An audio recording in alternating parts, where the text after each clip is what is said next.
Movie के शुरू में स्वीडन के शहर में ऐसे सिलसिले आ रहे हैं कि वहाँ हर चीज तबाह हो रही है और लोगों के लिए मसला ये है कि वो लोग जान ही नहीं पा रहे कि अगला जिलजिला कहाँ आएगा और उन्हें अब सेफ्टी के लिए किस इलाके को खाली करना चाहिए। इन जिलजिलों की वजह शहर में अंडरग्राउंड होने वाली माइनिंग थी। इस सब के बाद हमें कुछ दोस्त माइनिंग एरिया के पास पार्टी करते हुए दिखाए जाते हैं, जिन्हें वहाँ दरार नजर आती है जो देखते ही देखते बड़ी हो रही थी और अचानक ये सभी उस दरार में गिर जाते हैं। और ये है फ्रिगा, जो इस शहर के माइनिंग एरिया की सिक्योरिटी इंचार्ज है। वो अपने एक खास गैजेट की मदद से माइनिंग एरिया के आसपास आने वाले जिलजिलों की वजह और शिद्दत को चेक करने आई है। ये सब करने के बाद वो अपने फियांसे से मिलती है और आज उससे याद आया है कि उसके बेटे का बर्थडे भी है। वो अपने एक्स हस्बैंड को लेकर जब अपने बेटे को सरप्राइज करने के लिए पहुंचती है तो उसका बेटा उसके घर से गायब था। इससे पहले कि फ्रिगा अपने बेटे का पता चलाती, यहाँ पर एक जोरदार जिलजिला आता है। फ्रिगा को रेक्टर स्केल चेक करने पे पता चलता है कि ये झटका 3.8 फ्रीक्वेंसी का है। जरूर यहाँ पर कोई खतरा हो सकता था, इसीलिए वो अपनी बेटी को उसके भाई को ढूंढने का काम देकर वो माइनिंग एरिया की तरफ जाने का फैसला करती है। वो जैसे ही घर से बाहर निकली तो एक कुत्ता बहुत ही तेजी से इस शहर से बाहर की तरफ भाग रहा था, ऐसे जैसे उसे पता हो कि यहाँ कोई बहुत बड़ा खतरा आने वाला है। फ्रिगा इन चीजों को इग्नोर कर माइनिंग एरिया की तरफ पहुँचती है, क्योंकि यहाँ के पहाड़ों को फ्रिगा से बेहतर और कोई नहीं जानता।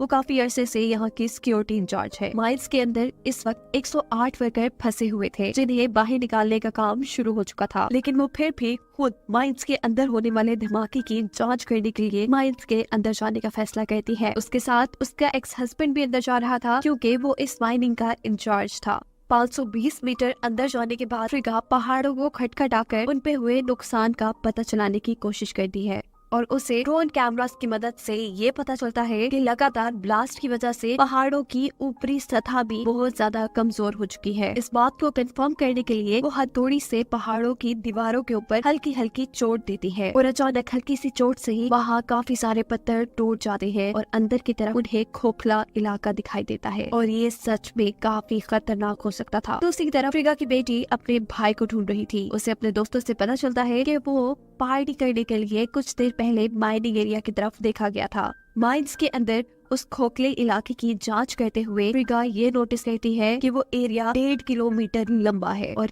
ठीक इसी के ऊपर उनका शहर था, यानी किसी भी वक्त अब उनका शहर भी अंदर की तरफ धंस सकता था। सीन कट होकर यही हमें एक बच्चे को खेलता हुआ दिखाया जाता है। जब वो मिट्टी में खेल रहा था तो अचानक ही उसकी नीचे की मिट्टी धंसने लगती है। इससे पहले कि वो बच्चा भी उस मिट्टी के अंदर धंस जाता, उसके पेरेंट्स उसे बचा लेते हैं। माइल्स के अंदर फ्रिगा अपने एक्स हस्बैंड से इस शहर को खाली करवाने का हुक्म देती है, क्योंकि वो सिक्योरिटी इंचार्ज है और उससे ये बात मालूम हो चुकी है कि किसी भी वक्त ये शहर अब अंदर की तरफ धंस जाएगा। वो आदमी से कहता है, नहीं ऐसा नहीं है, शायद ये पहाड़ आपस में एक दूसरे को खिसका कर एडजस्ट करने की कोशिश कर रही हूँ। लेकिन फ्रिगा जवाब देती है, यहाँ के हालात बहुत खराब है, तुम जो सोच रहे हो ऐसा कुछ नहीं है, हमारे पास ज्यादा वक्त नहीं है, हमें ये शहर खाली करवाना है। अभी ये लोग बातें ही कर रहे हैं कि अचानक जहाँ ये खड़े हैं वो हिस्सा भी माइनिंग का टूटने लगता है। भागकर ये लोग वहाँ से बाहर निकल आते हैं। यहाँ फ्रिगा के फियांसे को रेस्क्यू टीम के जरिए पता चलता है कि इस मरतबा आए जिलजिले की वजह से इस शहर में मौजूद पानी के पाइप फट चुके हैं। कीड़े मकोड़े बहुत ही तेजी से जमीन से निकलकर शहर में आ रहे हैं और जानवर इस शहर को ऐसे छोड़ रहे हैं जैसे यहाँ कोई बहुत बड़ा खतरा आने वाला है।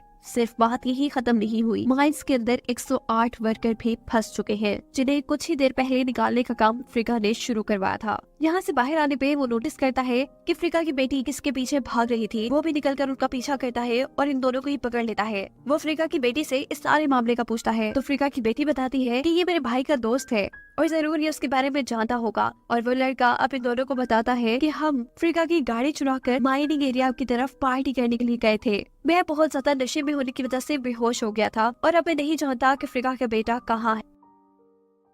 सीन कट होकर हमें फ्रिगा को दिखाया जाता है जो माइंस के अंदर एक सेफ्टी ट्रक में बैठी हुई है। वो बहुत ज्यादा परेशान और डरी हुई है, क्योंकि वो जानती है कि पहाड़ों के दरमियान में दिखने वाला वो खोखला इलाका किसी भी वक्त पहाड़ उनके ऊपर भी गिर सकता है और जैसे ही ये पहाड़ धंसेगा उनका पूरा शहर भी बर्बाद हो जाएगा। फ्रिगा को अपनी जान से ज्यादा शहर की परवाह थी। इस माइनिंग एरिया में चट्टानें अभी भी टूट टूट कर गिर रही थी, पर वो अपनी जान का ना सोचते हुए यहाँ से बाहर जाने का फैसला करती है ताकि वो शहर खाली करवा सके।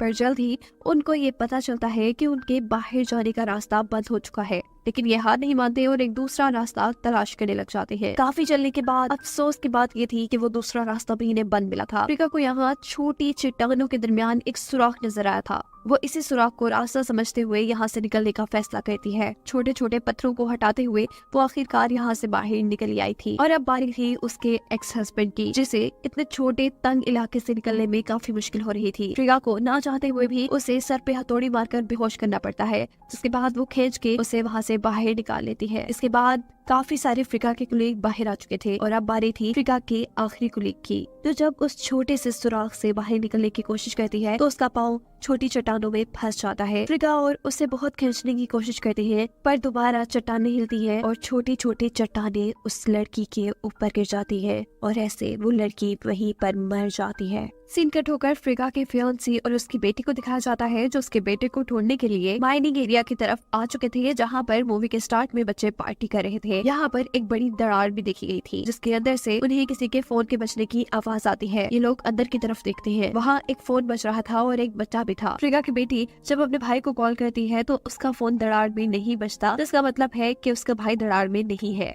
यहाँ अफ्रीका माइंड से बाहर निकलने के बावजूद भी एक बहुत गहरे सदमे में थी, क्योंकि अभी अभी उसने अपनी बहुत ही प्यारी दोस्त अपनी कलीग को खो दिया था। फाइनली ये लोग इस माइंस से बाहर आते हैं और अफ्रीका को उसकी बेटी की कॉल आती है, जिसमें वो बता रही है कि वो माइंस के पहाड़ों के ऊपर की तरफ है, जहाँ पर उसका बेटा पार्टी करने के लिए आया था। हो सकता है कि वो यही कहीं हो। उसकी बातें सुनने के बाद अफ्रीका उसे कहती है, अब शहर की तरफ ना जाना, क्योंकि शहर किसी भी वक्त धंस सकता है। हो सके तो तुम उस शहर से दूर चली जाओ। शहर के अंदर अफ्रीका के हुक्म पर वार्निंग अलार्म बजा दिए गए थे। अलार्म बजते ही शहर में अफरा तफरी मचना शुरू हो जाती है। सभी लोग सड़कों पे निकल आए थे और किसी को भी ये मालूम नहीं था कि आगे क्या होने वाला है। उनके देखते ही देखते यहाँ एक सड़क के अंदर भी बहुत बड़ी दरार आ जाती है। अफ्रीका की कार भी उसके अंदर फंस जाती है, जबकि लोग यहाँ हक बक खड़े रह जाते हैं। अफ्रीका और उसका एक्स हस्बैंड लोगों को चीख चीख कर इस शहर से दूर भाग जाने को कह रहे थे अपनी जान बचाने के लिए, पर कोई भी उनकी बात सुन नहीं रहा था। कुछ ही सेकंड पे सड़क पे आई दरार और भी ज्यादा बढ़ जाती है। इसके अंदर अफ्रीका की बेटी भी थी। अफ्रीका का फियांसी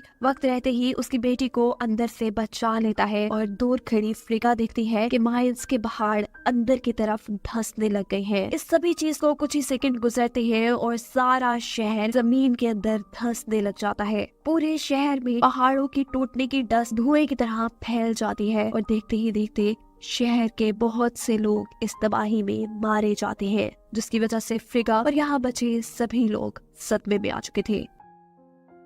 जख्मी लोगों को हॉस्पिटल पहुंचाया जाता है। अफ्रीका भी इस टाइप हॉस्पिटल में ही थी, जहां पर उसे उसकी बेटे की दोस्त बताती है कि उसका बेटा आखिरी पार्टी करने के लिए माइल्स के करीब स्कूल में गया था, पता करें शायद वो आपको मिल जाए। बिना कुछ सोचे समझे अफ्रीका अपनी पूरी फैमिली को लेकर स्कूल पहुंच जाती है, जहाँ वो पूरी तरह तबाह हो चुका था। उन्हें यहाँ डर भी लग रहा था कि शायद उसका बेटा मर सकता है, लेकिन वो एक मरतबा चेक जरूर करते हैं। थोड़ा आगे जाने पर एक जख्मी लड़की के साथ उनके बेटे की आवाज उन्हें सुनाई देती है। अफ्रीका के बेटा अब उसके सामने नीचे रूम में एक बेसमेंट में गिरा हुआ था, क्योंकि उसके ऊपर से छत गिर चुकी थी। अफ्रीका सबसे पहले जख्मी लड़की को बचाने के लिए एक रस्सी उन्हें देती है। यहाँ पर अफ्रीका की फैमिली भी आ जाती है और अफ्रीका उन्हें ज्यादा आगे आने से मना करती है, क्योंकि वो जानती है कि यहाँ की जमीन बहुत ज्यादा कमजोर हो चुकी है और इसके नीचे एक बहुत बड़ा खला भी है, बिल्कुल वैसा ही खला जो उसने पहाड़ों के अंदर देखा है। इससे पहले कि अफ्रीका यहाँ पर उस जख्मी लड़की को बचा लेती, अफ्रीका की आंखों के सामने वो लड़की मर जाती है और अब अफ्रीका अपने बेटे को बचाने के लिए एक पाइप के जरिए उस दरार के अंदर आती है। इससे पहले कि वो अपने बेटे को बचाती, यहाँ वो हिलती है और एक सरिया जोर से उसकी टांग के अंदर घुस जाता है। खून से लथपथ अफ्रीका अभी भी अपने बेटे का सोच रही थी। वो अपने बेटे से कहती है कि तुम्हें अगर मेरा फियांसे ज्यादा पसंद नहीं है तो मैं तुम्हारे लिए उससे शादी नहीं करूंगी और मैं तुम्हारे कहने पर तुम्हारे डैड के साथ रहने लगूंगी। जबकि उसका बेटा उसे कहता है, नहीं मॉम, मैं तो बस ये चाहता हूँ कि आप खुश रहे हमारे साथ। अफ्रीका जवाब में कहती है, मैं भी तो बस यही चाहती हूँ। इनकी बातों के दौरान ऊपर रस्सी से लटका एक टेबल इनकी तरफ गिराया जाता है। अफ्रीका का बेटा उस टेबल से लटक कर अफ्रीका के पास आता है उसकी मदद करने के लिए, जहाँ अफ्रीका की टांग के अंदर सरिया अभी भी घुसा हुआ था। दूसरी तरफ उसकी बेटी भी उसकी जान बचाने के लिए उस सिंक होल की तरफ आती है। ये दोनों मिलकर अपनी मोम की टांग से सरिया बाहर निकाल लेते हैं और उसे वहीं बिठाते हैं। पहले अफ्रीका का बेटा ऊपर की तरफ जाता है और इससे पहले कि ये लोग अफ्रीका को भी बचाकर यहाँ से ऊपर ले जाते, जिस जगह अफ्रीका बैठी थी वो हिस्सा भी टूटने लगा था। फ्रिगा मर सकती थी, लेकिन ये लोग हार नहीं मानते। उसकी बेटी टेबल को झुलाते हुए टेबल उसके पास ले आती है और फ्रिगा भी उस टेबल के ऊपर जंप कर देती है। टेबल पर वजन काफी ज्यादा हो चुका था। जिस केबल से उन्होंने ये टेबल लटकाया हुआ था, फ्रिगा का हस्बैंड फ्रिगा को बचाने के लिए वो केबल पकड़ लेता है। इस केबल के अंदर करंट था जो फ्रिगा के हस्बैंड को लग जाता है और करंट के लगने की वजह से वो वहीं मर जाता है। जाते जाते वो फ्रिगा के फियांसे से कहकर गया था कि मेरे बच्चों का जिंदगी भर ख्याल रखना। जिसके बाद हमें दिखाया जाता है कि यहाँ रेस्क्यू वाले भी पहुंच चुके हैं जो इन सभी लोगों को यहाँ से रेस्क्यू कर लेते हैं। पर ये लोग इस हादसे को, इस दिन को कभी नहीं भूल पाएंगे और इस सब को दिखाते हुए ये कहानी यहाँ खत्म हो जाती है।